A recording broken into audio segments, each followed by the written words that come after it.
नमस्कार दोस्तों, जय श्री कृष्ण, राधे राधे। तो आज के इस वीडियो में हम आपको बताएंगे कि महिलाओं को, खास तौर से शादीशुदा महिलाओं को, यह 5 गहने कभी भी नहीं पहनने चाहिए, वरना इससे आपके पति को कष्ट उठाने पड़ते हैं, यहां तक कि पति की मृत्यु भी हो सकती है। साथ ही हम आपको बताएंगे कि वह कौन सी गलती महिलाएं आम तौर पर करती हैं, जिसके कारण पति की बर्बादी तय है। तो पूरी जानकारी के लिए वीडियो को अंत तक जरूर देखिएगा। दोस्तों, सच्ची श्रद्धा से कमेंट बॉक्स में जरूर लिखें, हर हर महादेव, राधे राधे। दोस्तों, महिलाओं को गलती से भी ऐसे गहने नहीं पहनने चाहिए। खासकर यह जानकारी सुहागन महिलाएं जरूर देखें। सुहागिन महिलाओं के लिए उनका 16 श्रृंगार बहुत ही महत्वपूर्ण माना जाता है। शादी के बाद महिलाएं अपने पति के सौभाग्य के लिए श्रृंगार करती हैं। तो दोस्तों, चलते हैं और सुनते हैं गुरुजी से कि वह क्या कहते हैं इसके बारे में। दोस्तों, गले में मंगलसूत्र, माथे पर सिंदूर और हाथों में चूड़ियां, 3 चीजें तो हर शादीशुदा महिलाओं की खूबसूरती में 4 चांद लगा देती है। पति के नाम पर किया गया यह श्रृंगार बहुत ही दिलचस्प और आकर्षक भी होता है। वहीं ज्योतिष शास्त्र के अनुसार महिलाओं के श्रृंगार की कुछ चीजों का गलत चुनाव उनके पति के लिए दुर्भाग्य का कारण बनती है। दरअसल महिलाएं जितने भी गहने पहनती हैं, फिर वह चाहे कानों के कुंडल हो, पैरों की बिछिया, पायल या मंगलसूत्र हो, चूड़ियां हो, आपको यह गलतियां कभी भी नहीं करनी चाहिए। आज के इस वीडियो में हम सभी गहनों के बारे में बात करेंगे। चलिए सबसे पहले बात करते हैं कानों में पहने जाने वाले गहने, जैसे कि ईयररिंग्स, टॉप्स, झुमके, कुंडल। दोस्तों, कानों में ऐसे कुंडल पहनने पर आपके ऊपर कष्ट आ सकते हैं, आपके पति पर कोई भारी विपदा आ सकती है। तो चलिए जानते हैं। लेकिन उससे पहले दोस्त, तो आपसे रिक्वेस्ट है कि वीडियो को लाइक करें, अपने दोस्तों के साथ शेयर करें, और अगर आपने अभी तक चैनल को सब्सक्राइब नहीं किया है तो सब्सक्राइब करके बेल आइकन जरूर प्रेस करें। दोस्तों, सबसे पहले तो आपको बता दें, कान छेदन संस्कार के नियम हमारे शास्त्र कहते हैं कि यह संस्कार 6 से लेकर 18 महीने तक के बच्चों के हो जाना चाहिए। अगर ऐसा नहीं हो पा रहा है तो अब आपकी आयु किसी संख्या में हो, जैसे 3 साल, 5 साल, 7 साल, 9 साल, 11 साल, इसी तरह से आगे बढ़ती हुई इन्हीं वर्षों में हो जाना चाहिए।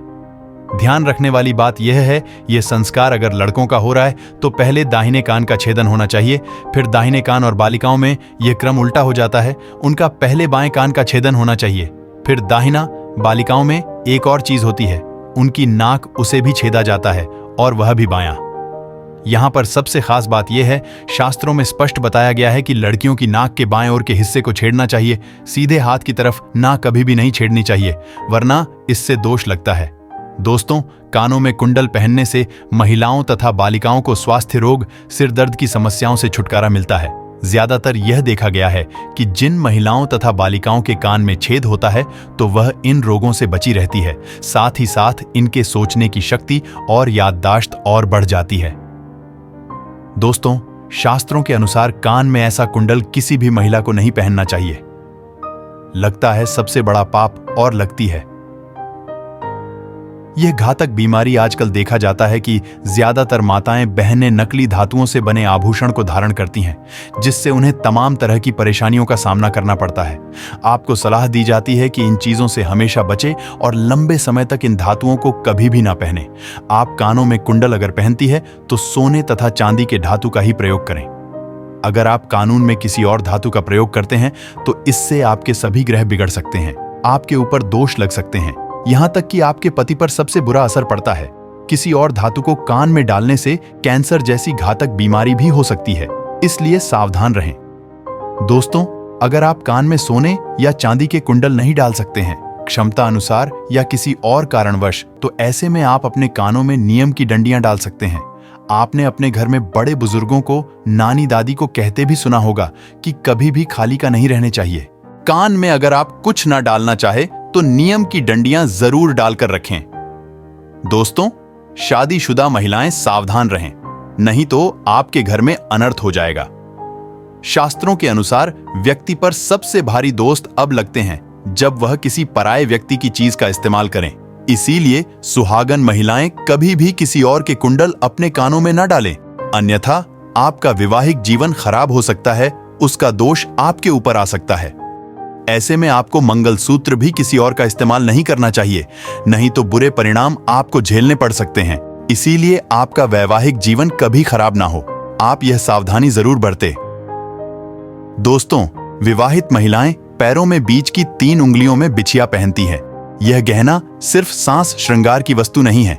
बिछिया शास्त्रीय दृष्टिकोण से जितना जरूरी है दोस्तों, वैज्ञानिक दृष्टिकोण से भी उतना ही अच्छा है, क्योंकि यह साइंटिफिकली प्रूवन है कि दोनों पैरों में बिछिया पहनने से महिलाओं का हार्मोनल सिस्टम सही रूप से कार्य करता है। बिछिया पहनने से थायराइड की संभावना कम हो जाती है, गर्भाशय में समुचित रक्त संचार प्रवाहित करती है। दोस्तों, आजकल के बदलते फैशन के चक्कर में लोग इन सब चीजों को पहनने से शर्माते हैं, तो आपको तो प्राउड से पहननी चाहिए। कोई अगर आपको टोके तो उसे प्राउड से बताइए कि कितने इसके फायदे हैं साइंटिफिकली। और साथ ही दोस्तों, शास्त्रों की अगर बात करें तो बिछिया पहनना बहुत ही ज्यादा जरूरी है, वरना इसका असर आपके पति की आयु पर पड़ता है। इसलिए यह गलती आप ना करें। चलिए अब आपको बता दें यह कैसी बिछिया आपके लिए अच्छी है और कैसी बिछिया आपको नहीं पहननी है। दोस्तों, सोने के आभूषण तो कभी भी कमर के नीचे नहीं पहनने चाहिए।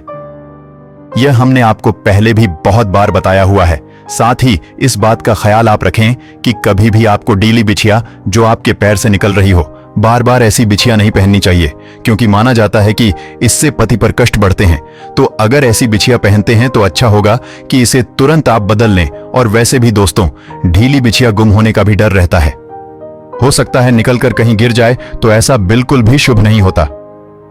जब अगर आपकी बिछिया गुम हो जाती है तो ऐसे में मां लक्ष्मी नाराज हो जाती है, जिसका सीधा असर आपके घर की आर्थिक स्थिति पर पड़ता है और आपके पति को भी कारोबार में दिक्कतें उठानी पड़ती हैं। तो इसीलिए आप सावधान रहें, ये गलती ना करें।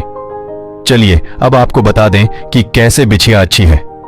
तो दोस्तों, पैरों में हमेशा चांदी की बिछिया पहने, और यह बिछिया अगर मछली के आकार की हो तो सबसे असरदार मानी जाती है। मछली का आकार मतलब बीच में गोलाकार और आगे पीछे कुछ नोकदार सी और घुंघरू वाली बिछिया पहनेंगे तो माना जाता है कि इससे मां लक्ष्मी अति प्रसन्न होती है।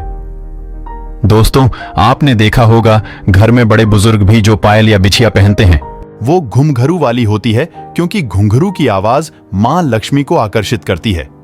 ऐसे घरों में मां लक्ष्मी स्थायी रूप से वास करती है। दोस्तों, गहनों की ही तरह कपड़ों का भी संबंध व्यक्ति की किस्मत से जुड़ा है। जो रोजाना हम कपड़े पहनते हैं उसके भी कुछ नियम हैं।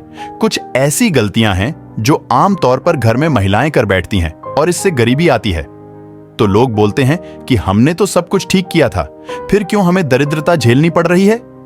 वैसे भी दोस्तों, यह तो सब जानते हैं कि किसी मनुष्य के व्यक्तित्व में उसके कपड़ों का भी एक अहम किरदार होता है। वस्त्र ना सिर्फ तन को ढकती है, बल्कि उनमें हमारे चारित्रिक व्यवहार, आत्मविश्वास की भी झलक होती है। और आपको बता दें कि शास्त्रों के अनुसार आप किस तरह के कपड़े पहनते हैं, यह बहुत ही ज्यादा महत्व रखता है। कहा भी जाता है कि इंसान की पहचान उसके कपड़ों से होती है।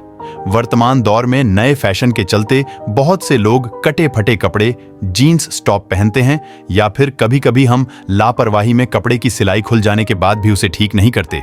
यही सबसे बड़ी गलती आमतौर पर महिलाओं द्वारा घर में की जाती है।